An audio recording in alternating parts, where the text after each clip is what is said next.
Olá pessoal, nós estamos na unidade 2 do módulo de gestão de pessoas, onde a gente vai falar sobre CLT e a sua herança. O que nós falaremos sobre a CLT? Quando surgiu, as principais barreiras ou entraves que as empresas encontram para a formalização do trabalho e como superar tais entraves ou tais fatores burocráticos que a gente normalmente encontra. Para quem não se lembra, ou para quem nunca estudou, a CLT foi promulgada em maio de 1943, época de Getúlio Vargas. Ela possui mais de 70 anos hoje. É claro que ao longo desses 70 anos, ela foi sofrendo algumas mudanças, algumas melhorias, mas o seu cerne, a parte principal dela, continua inalterada. Na época, foi um marco para os empregados, porque eram jornadas absurdas de trabalho, condições realmente bem promíscuas. Era muito difícil trabalhar naquela época. A CLT, naquela época, veio assim como uma luva dentro do mercado. Por quê? Ela regulamentou toda a relação de trabalho entre os empregados e os patrões, ela regulamentou toda a forma de trabalho, horário máximo da jornada de trabalho, tudo que a gente conhece hoje veio como herança da CLT. É claro que a CLT hoje ela está ultrapassada. Vejam vocês quando a gente fala sobre trabalho em casa, ou teletrabalho. Eu poderia trabalhar na minha casa, eu não precisaria estar presente dentro da empresa. Só que a CLT em momento algum pensou nisso naquela época. Também, nem tecnologia a gente tinha naquela época. Portanto, algumas coisas precisam ser revistas na CLT e alguns cuidados nós, enquanto gestores, precisamos ter quando trabalharmos com gestão de pessoas. São 4 grandes características ou 4 grandes defeitos que a CLT tem. A primeira delas é a inflexibilidade. Como eu falei para vocês, vamos dar um exemplo. Se um empregado tem um problema pessoal e não pode vir amanhã, por exemplo, eu vou ter que ir à apresentação da minha filha. Você concede a ele o direito de faltar amanhã e repor esse dia num sábado. Eu quero trocar esse dia de trabalho.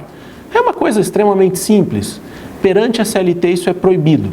E se isso for levado a um juiz, o juiz vai decretar ganho de causa para o empregado. Por quê? Porque a CLT não permite troca de trabalho. Se você quis dar aquele benefício dele não vir trabalhar aquele dia, ele não precisa vir trabalhar. Agora, eu não posso trocar por um sábado, onde o sábado o juiz vai te condenar a pagar hora extra. Então, a gente precisa estar muito ciente das regras que estão na CLT e da inflexibilidade delas. E, principalmente, essas não tem como burlar. Eu preciso seguir as regras que estão na CLT. Segundo ponto, a CLT traz um protecionismo exagerado. Por quê? Vou dar um outro exemplo para vocês. Se 2 pessoas estão trabalhando na mesma função, segundo a legislação brasileira, as 2 obrigatoriamente devem receber o mesmo salário. Se for salário fixo, tá? Quando é comissionado, aí pode ser diferente. Mas vamos supor que uma pessoa dessa tem muito mais experiência, ela tem mais vivência, ela é mais rápida para desenvolver o trabalho e você gostaria de remunerá-la de maneira diferenciada. Hoje a CLT não permite no salário fixo. Talvez você possa remunerá-la através de prêmios, bônus, mas mesmo assim você ainda corre o risco de pedir daquele que não ganhou, pedir uma equiparação salarial. Então tomem cuidado em relação a esse lado protecionista da CLT. Quarto ponto, anacronismo. O nome é feio, mas eu vou explicar para vocês o que é. Como eu expliquei há minutos atrás, quando a gente fala sobre o trabalho de casa. Às vezes a gente passa o dia inteiro na empresa, principalmente aquelas funções que merecem ou que precisam criar alguma coisa, e não vem a ideia. De repente, quando você sai do seu trabalho, está no ônibus ou chega em casa, você achou a solução daquele problema que você estava procurando. E daí você começa a disparar e-mails para os seus colegas. Olha, pessoal, descobri aquela solução, aquele problema, eu sei como resolver. Isso hoje é considerado trabalho fora de hora ou hora extra. Isso a CLT não permite. É muito difícil hoje você trabalhar a flexibilização do horário, se bem que hoje nós temos os famosos bancos de hora. Pelo banco de hora a gente consegue flexibilizar uma coisa ou outra, mas é bem restrito. Lembrem-se que o banco de horas também ele tem que ser zerado em determinado período, de acordo com cada convenção coletiva de trabalho. Então hoje trabalhar de forma assíncrona é muito difícil. Hoje a CLT ainda preconiza que você tem que estar lá dentro da empresa, tal horário, e é assim que ela consegue controlar as pessoas ali dentro. Por último, a CLT é extremamente complexa. Eu não contei, mas a CLT ela tem 922 artigos, leis, regulamentos. Ela versa sobre muita coisa. Só que tem muita coisa que está ultrapassada. Se você for ver a parte de multas está numa moeda que eu nunca ouvi falar. É uma moeda que deve ter existido há anos atrás, lá em 1940. Se você for falar assim, tá, e se eu cometer essa infração, qual vai ser a minha multa? Depende. Isso vai ser arbitrado pelo juiz. Mas tem muitas coisas que precisam ser reformadas, tem muitas coisas que precisam ser inseridas e muitas que precisam ser retiradas da CLT.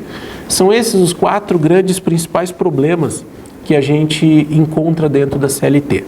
Bom, quais são os principais desafios para as ONGs ou para as empresas? Primeiro, o primeiro desafio e o mais importante de todos, eu preciso seguir a CLT. Eu não posso ir contra a CLT. Mas, dentro do mercado que a gente atua, alguns sindicatos ou algumas convenções coletivas nos ajudam a atualizar ou flexibilizar. Então, a primeira coisa, vejam qual é a convenção coletiva de trabalho do sindicato a qual você está ligado, ou a qual a sua empresa está ligada. Por quê? Porque eles trazem atualizações frente à CLT. Segundo, e é importante, o que pode e o que não pode. Isso está tudo dentro da CLT. E aí eu acho muito importante que vocês conheçam a fundo a CLT. É uma leitura, não vou falar que é desgastante, ela é até rápida e ela é por sessões. Então, eu quero saber sobre férias, tem uma sessão específica sobre férias. Lembrando que hoje nós temos alguns tipos de trabalho. Primeiro trabalho. Normalmente nas ONGs nós temos o trabalho voluntariado. Esse é um tipo de trabalho à parte que nós trataremos na nossa última unidade. Porém, eu ainda tenho outros tipos de trabalho. O trabalho remunerado, que ele pode ser por um contrato determinado ou um contrato indeterminado. Eu tenho o aprendiz, o autônomo e o estagiário. Cabe a você analisar qual deles é a melhor opção para a tua organização. Cada um tem suas vantagens e desvantagens, cada um tem suas aplicações específicas. Então analise dentro desses tipos de remuneração se o autônomo é mais vantajoso para você, se o estagiário é mais vantajoso para determinadas funções, por tempo de trabalho determinado ou indeterminado. E aí você consegue se adaptar à legislação vigente. O que nós falaremos na nossa próxima unidade, nas 2 próximas unidades? Nós vamos falar especificamente de remuneração. Remuneração englobando todos os aspectos, como remunerar e os principais impostos, os principais tributos e taxas que nós temos incidentes na remuneração. Até lá!